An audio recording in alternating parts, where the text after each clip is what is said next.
કાઠાગોરની કૃપા થકી સુખ સમૃદ્ધિ ઝલકાય, ઘોર પાપથી મળે મુક્તિ, પરલોકે મોક્ષ થાય. નમસ્કાર મિત્રો, જય શ્રી કૃષ્ણ. સ્વાગત છે ફરી એક વખત આપનું આપણી યુટ્યુબ ચેનલ શ્રદ્ધા વાણીમાં. તો મિત્રો, આજે આપણે પવિત્ર એવા પુરુષોત્તમ માસ અધિક માસના નિત્ય સાંભળવામાં આવતી વાર્તા એટલે કે શ્રી કાઠાગોરની વાર્તા સાંભળીશું.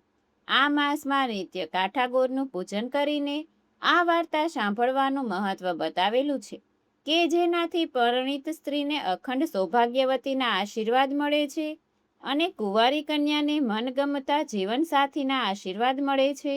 તો અંત સુધી મારી સાથે જોડાયેલા રહેજો, કાઠાગોરની વાર્તા સાંભળજો અને નીચે કમેન્ટ સેક્શનમાં પુરુષોત્તમ માસ નિમિત્તે જય શ્રી કૃષ્ણ લખજો. તો આવો હવે આપણે આ વિડીયોની શરૂઆત કરીએ અને વાર્તા સાંભળીએ. શ્રી કાઠાગોરની વાર્તા. ભૃગપુરમાં એક ડોશી રહે. ડોશીનું નામ જમના ડોશી. ડોશીને 2 દીકરા, 2 ખાધે પીધે સુખી, પણ ડોશી દીકરાથી જુદી રહે અને ધર્મ ધ્યાન કરે, કથા કીર્તન કરે, કોઈને ખવડાવીને ખાય એવું સત્યો જીવ. અધિક માસ આવતા જમના ડોશીએ તો વ્રત લીધા, સાથે નાની વહુએ પણ વ્રત લીધું. સાસુ વહુ નદીએ નાહવા જાય, કાઠાગોરની વાર્તા સાંભળે અને એકટાણું કરે. આ જોઈને મોટી વહુ તો મોજકોડે પૈસાદાર બાપની દીકરી એટલે લાડમાં છકી ગયેલી ધર્મને ધતિંગ કહે, એકટાણાનું અપમાન કરે, ભજનને ભાંડે. વળી રૂપાળી બહુ એટલે જમીનથી વેત ઊંચી ચાલે, જ્યારે નાની બહુ તો બિચારી ગરીબ ઘરની નાનપણથી જ ધર્મના સંસ્કાર મળેલા, સાવ ભોળી, પારકાના દુખે દુખી થનારી. એક વખત એને વિચાર આવ્યો કે અધિક માસનું વ્રત જેઠાણી કરે તો એને ભગવાન ફળે. ભોળી દેરાણી તો ગઈ જેઠાણી પાસે અને કહેવા લાગી કે ભાભી રે ભાભી, વ્રતમાં રૂડું વ્રત અધિક માસનું, તમે ચાલો ને અમારી સાથે નદી કાંઠે નાહીશું, વાર્તા સાંભળીશું, એક ટાણું કરીશું અને મંદિરે જે કથા સાંભળીશું. ભગવાન તો ભાવનાના ભૂખ્યા છે.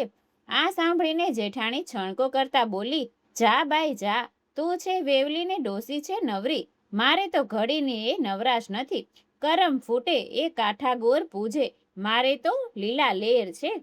હે, મારે તો ધણી પેઢીએથી આવે, પુત્ર નિશાળેથી આવે, દીકરી સાસરીએથી આવે, વહુ પિયરથી આવે, મારે તો 32 ભોજન ને 33 શાક, કપાળે ટીકો ને કાખમાં કીકો, ઝૂલતું પારણું ને ગમ્મર વલોણું, ખદબતી ખીચડી ને સુવાવડી દીકરી. તમારે રહો ભૂખ્યા અને બાંધો પુણ્યના પોટલા. જેઠાણીનું આવું અભિમાન જોઈ બિચારી દેરાણી તો ગળગળી જ થઈ ગઈ. ભગવાનનું અપમાન ભક્તથી સહન થાય ખરા? એ તો ગઈ સાસુ પાસે, એટલે સાસુમાં કહે કે કરે એ ભરે ને વાવે એ લણે, એના કર્યા એ જ ભોગવશે. એ પછી સાસુ વહુ તો પાછા ધર્મ ધ્યાનમાં લાગી ગયા. આ બાજુ અભિમાની જેઠાણી પર કાઠાગોર કોપાયમાન થયા, ક્રોધ પ્રગટ્યો. એવો અમાપ કે કાઠાગોરે દીધો શ્રાપ. પતિ પેઢીએથી ન આવ્યો, દીકરો નિશાળેથી ન આવ્યો, દીકરીના સાસરિયા કોપ્યા અને સીમના ઢોર સીમમાં જ રહ્યા. જ્યાં સુખની છોડ ઉડતી હતી ત્યાં કાગડા રોવા લાગ્યા. અભિમાન જેઠાણીના તો ગાત્ર જ ગળી ગયા. સુખમાં સાંભળે સોનું ને દુઃખમાં સાંભળે દેવ. જેઠાણી તો ગઈ દેરાણી પાસે ને રડતા રડતા કાળા કેરની વાત કરી. દેરાણી એને છીકણી સૂંઘતા સાસુ પાસે લઈ ગઈ.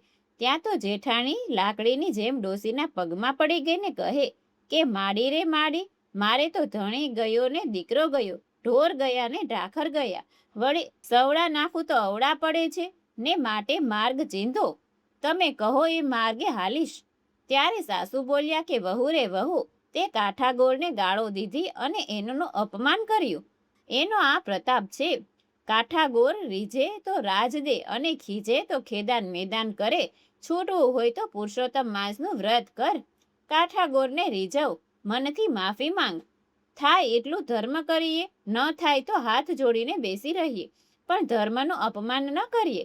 એટલે જેઠાણી રડતા રડતા બોલી કે માડી રે માડી, હું તો આંધળીને વળી અજ્ઞાન, ન ધર્મ જાણું કે ન ધ્યાન, કેવી રીતે કાઠાગોરને રીઝવું?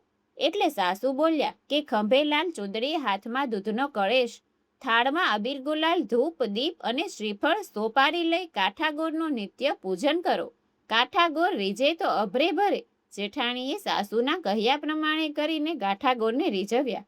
આંખોમાંથી આંસુની ધાર વહેવા લાગી. શ્રદ્ધાથી ધ્યાન ધરી ક્ષમા માંગી. પછી ચૂંદડી ચડાવીને ખોળો પાથરી ક્ષમા માંગી કે હે માં, પુત્ર કે પુત્ર થાય, માતા કુમાતા ના થાય, માટે દયા કરો, 7 ભવમાં આવી ભૂલ નહીં કરું. જેઠાણીના છાયા પસ્તાવાથી કાઠાગોર રીઝ્યા. પુત્ર અને પતિ કુશળક્ષેમ પાછા ફર્યા. દીકરીના સાસરિયેથી શુભ સમાચાર આવ્યા. સીમમાંથી ઢોર ઢાખર પાછા ફર્યા અને સૌ સારાવાના થયા. એટલે હવે જેઠાણીએ આજીવન પુરુષોત્તમ માસનું વ્રત કરીને કાઠાગોરનું પૂજન કરવાનો પવિત્ર સંકલ્પ કર્યો. હવે જેઠાણી ધર્મ ધ્યાન તરફ વળી, તેથી દેરાણી અને સાસુમાં પણ રાજીના રેડ થઈ ગયા. હે કાઠાગોર, તમે જેવા જેઠાણીને, નાની વહુને અને સાસુને ફળ્યા, એવા વ્રત કરનાર, વાર્તા વાંચનાર, સાંભળનાર તથા વિડીયો જોનાર સાંભળનાર સૌને ફળજો, એવી જ તમારા ચરણોમાં અમારી પ્રાર્થના છે. તો મિત્રો, આ વાર્તામાંથી આપણને એ શીખ મળે છે કે ભગવાનની ભક્તિ કરવામાં ક્યારેય ધન કે રૂપનું અભિમાન ન હોવું જોઈએ. અને જો ભૂલથી પણ અભિમાન આવી જાય તો ભગવાનની સાચા મનથી ક્ષમા માંગી લેવી જોઈએ. જો આપણે વ્રત કરી શકતા ન હોઈએ તો જે લોકો પણ વ્રત કરતા હોય તેનું અપમાન પણ ન કરવું જોઈએ. એટલે ટૂંકમાં કહીએ તો સુખ હોય કે દુઃખ, ભગવાનને ક્યારેય ભૂલવા ન જોઈએ. તો બોલીએ કાઠાગોર કી જય.